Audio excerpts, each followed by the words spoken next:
Seja bem-vindo ao canal Fatos Desconhecidos. Eu sou o Ivan Lima e é um prazer te receber por aqui. Dependendo da cidade da América do Sul que você pretende sair para chegar até a Austrália, sabia que sobrevoar o continente antártico não é uma opção viável? Com exceção dos voos turísticos especializados, os voos comerciais não costumam ter rotas que passem perto do Polo Sul do planeta. Antes de começarmos nossas viagens por regiões de clima intenso, aproveita e já me diz nos comentários se você sabe o motivo desse tipo de voo não acontecer.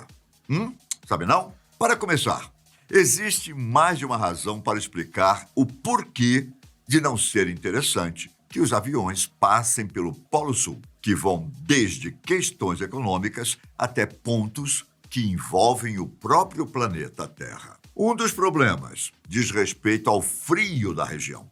Esse simples detalhe é considerado tão importante que, em 2001, a Administração Federal de Aviação dos Estados Unidos lançou uma série de regras para operações aéreas envolvendo os polos do planeta.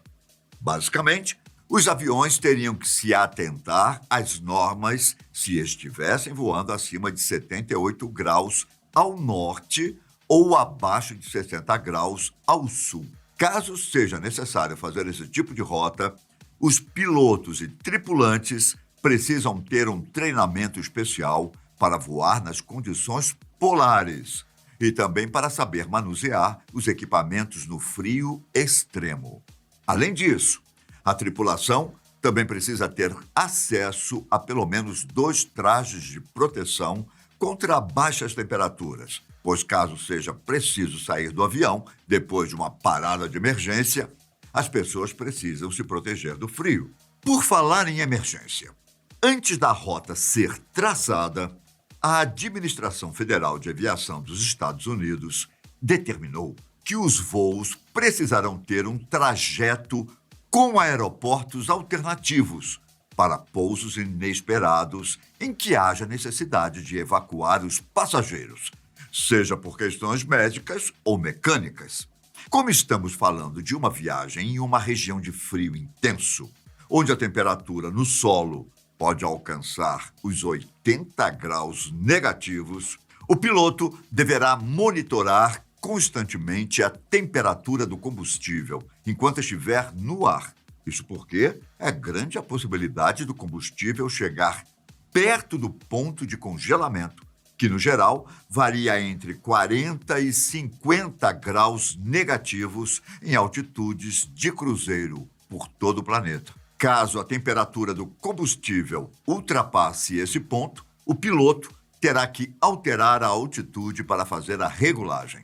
Além dessa complicação, o frio extremo ainda pode causar uma série de problemas na aeronave propriamente dita, desde acúmulo de gelo nas asas até bloqueio dos tubos de pitot, justamente por cristais de gelo.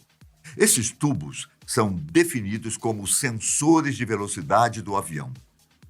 E o seu mau funcionamento pode resultar em uma verdadeira catástrofe. Por exemplo, no ano de 2009, quando o voo da Air France 447 saiu do Rio de Janeiro com destino a Paris, os pilotos fizeram uma série de avaliações erradas depois que os tubos de pitot foram obstruídos por cristais de gelo. Isso causou a desconexão do piloto automático, seguida de uma confusão na cabine e, por fim, a queda do avião no Oceano Atlântico, com 228 pessoas a bordo. Outro detalhe que o capitão da aeronave também deverá se atentar envolve os dados de orientação e direção do voo.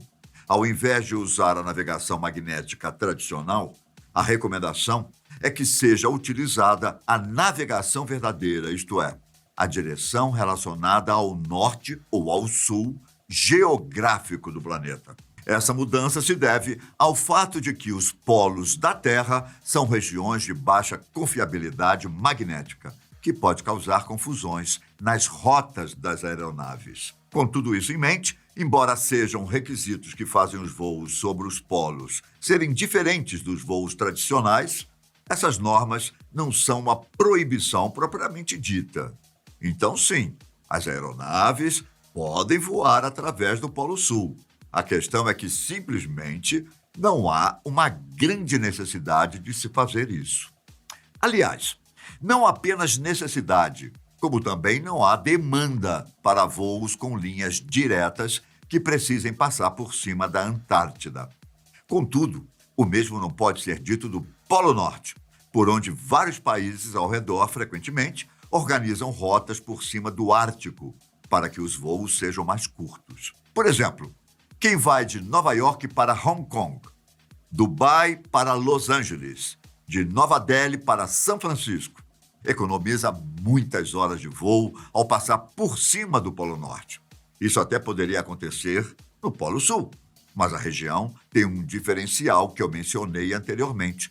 Não há muitas nações ao redor. Isso faz com que a gente entre em uma segunda questão. A distância entre uma aeronave e o aeroporto mais próximo. Basicamente, os aviões bimotores recebem classificações que indicam a distância máxima que podem voar de um aeroporto adequado para desvio.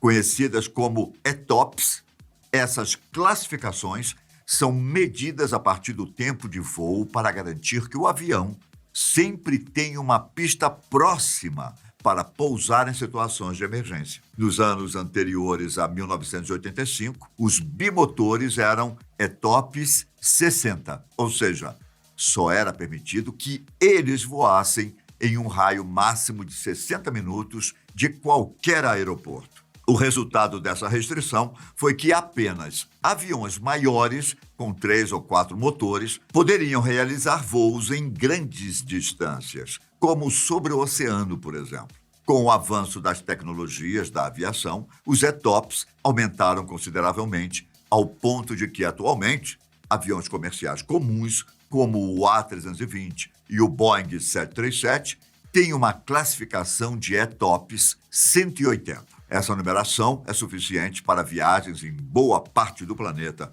mas não para a Antártica. No Polo Sul, se você buscar um aeroporto de desvio em potencial, ele estará a uma distância relativamente maior que a classificação ETOPS. Um exemplo é o Aeroporto Internacional de Ushuaia, na Argentina, que ficaria a cerca de 4.000 quilômetros de distância, dependendo da localização do avião sobre a Antártica. Agora, se mesmo com todas essas restrições você ainda queira voar sobre o Polo Sul, é possível organizar um plano de voo. A companhia aérea terá que disponibilizar o avião certo, com o equipamento adequado, e precisará de uma tripulação treinada especialmente para esse tipo de viagem. No caso da aeronave, somente um Boeing 747-8 e um Airbus A380 poderiam fazer o percurso longo, justamente por terem mais de 2 motores. Mesmo que fosse construída uma pista de desvio, os pilotos ainda poderiam enfrentar problemas de visibilidade. O Polo Sul não só tem um clima hostil, como é famoso por regiões com tanta neve que a cor branca poderia dificultar a diferença de contornos e pontos de referência. Sem ter uma noção exata da posição em relação ao horizonte, os pilotos poderiam ter uma interpretação errada que levaria a um grande acidente. Um desastre do tipo aconteceu em 1979, quando o voo turístico Air New Zealand 901 fazia uma observação aérea na Antártica. Uma camada de nuvens se misturou com o vulcão Monte Erebor, que estava coberto de neve, o que fez com que ninguém da tripulação conseguisse reconhecer o que estava logo à frente do avião. Ao lado de outros problemas a bordo, a aeronave acabou colidindo com o monte, o que causou a morte de 257 pessoas.